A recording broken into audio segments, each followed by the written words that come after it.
Hey loves, welcome back to my channel.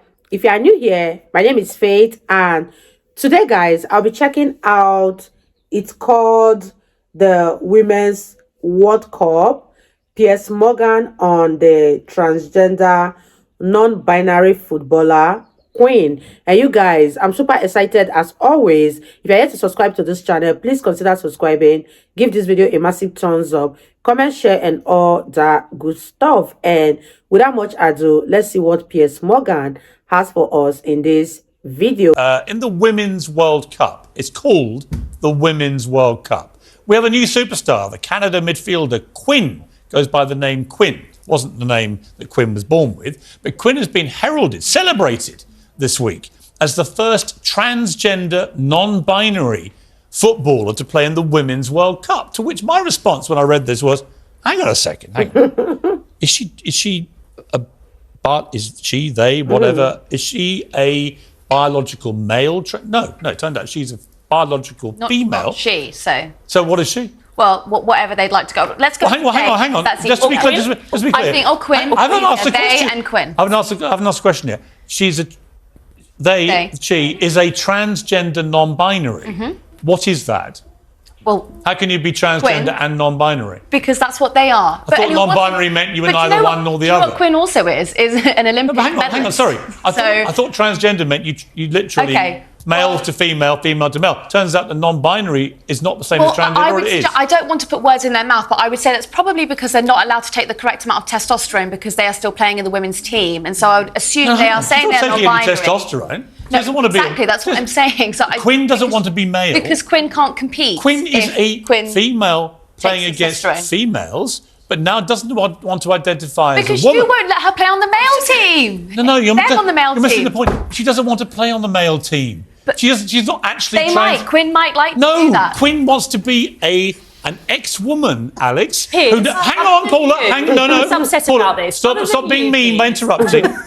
I'm coming to Alex. Alex, I just want to get my head around this. She's a transgender, non-binary ex-woman.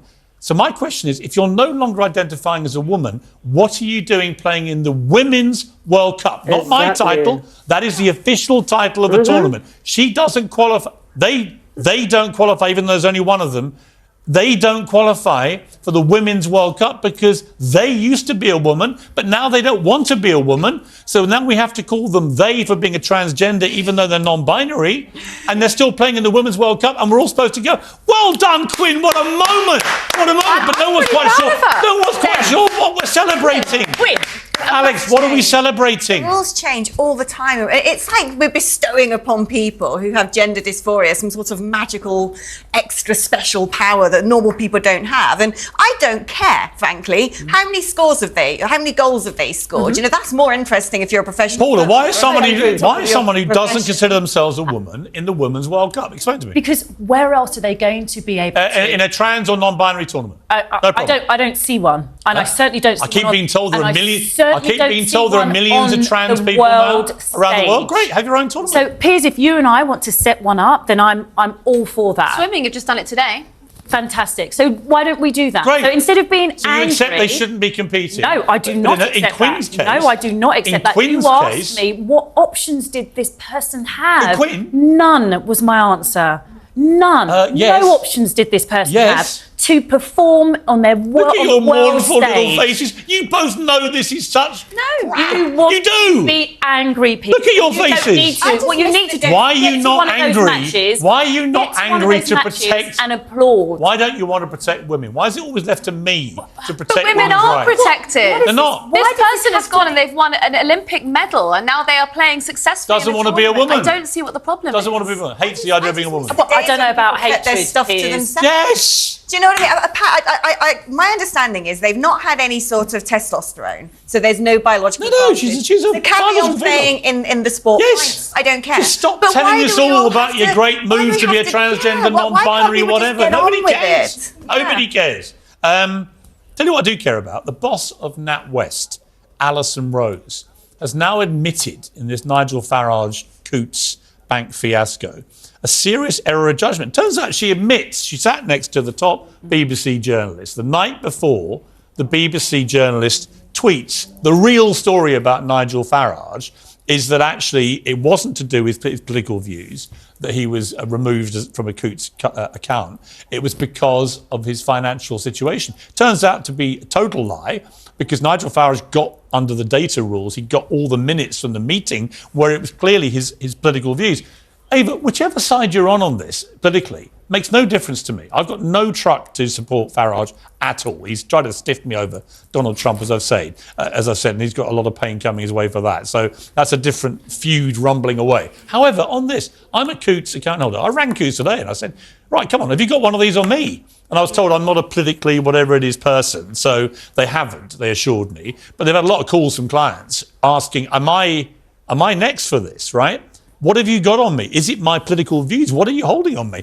This is not right in a democracy like this, that people's political opinions lead to them having their bank account cancelled. It's just not. OK, can we make one thing crystal clear, which is that Coutts is a very selective bank. So, Nigel Farage was offered a bank account with NatWest. Not with Coutts. He wasn't going to be just thrown out. I mean, I can't go and get a bank account with Coutts. They are very selective. But however, her briefing, the CEO briefing, the BBC business journalist, is absolutely she has to go, doesn't she? Extraordinary. I mean, to me, I can't understand how you can talk about someone's financial matters. Totally agree. I don't understand. Paula, on that alone, it's just a massive breach of his privacy. And I have to say, and it's on the record now, you called it last week, Piers, right, when we discussed this. You did. Yeah. And you're absolutely right to have said what you did last week, because it's just uncomfortable whichever way you look at it. Completely wrong. Whether it's somebody in the street or Nigel Farage or the Queen. I mean, the Queen used to bank with someone in the street, though. Let's talk about this in proportion. Because No. I read through every word of their meeting, and Alex, the truth is, you know Nigel well,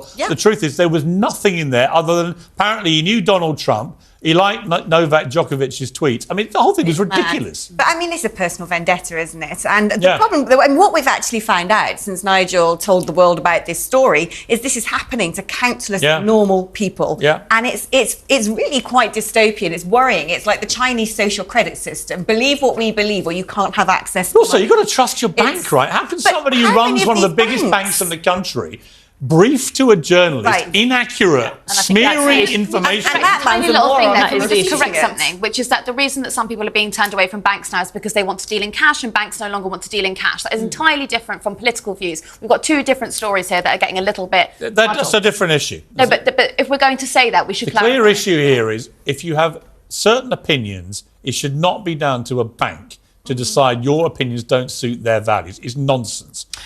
Because by the way, his views are shared by about 16.5 million people in this country. To be fair, I do get to choose who I bank with. So, for example, I'm aware of one bank, and I think it's the Cooperative Bank, if they still do, that were very clear and ran an advertising campaign about how they would invest your money in environmentally friendly, for example, projects. That's a good thing, and I can choose whether I want to bank with the Co-op or not. They should also have the opportunity to decide whether they want me as a customer. Hold on, when this is on the other foot, and a bakery in Ireland says, I don't want to bake a gay wedding cake. All hell broke loose. Suddenly all hell breaks loose. We are talking about, if we're talking about race, if Coutts by the way, this said, has happened to Jeremy. This happened to Jeremy Corbyn. Just imagine what would have happened. If Coutts has said, I don't want to bank with you because you're white, or I don't want to bank, or you to bank with us because you're gay, then of course we're having a different conversation. They're not having. You cannot compare what Coutts did to that case. All right.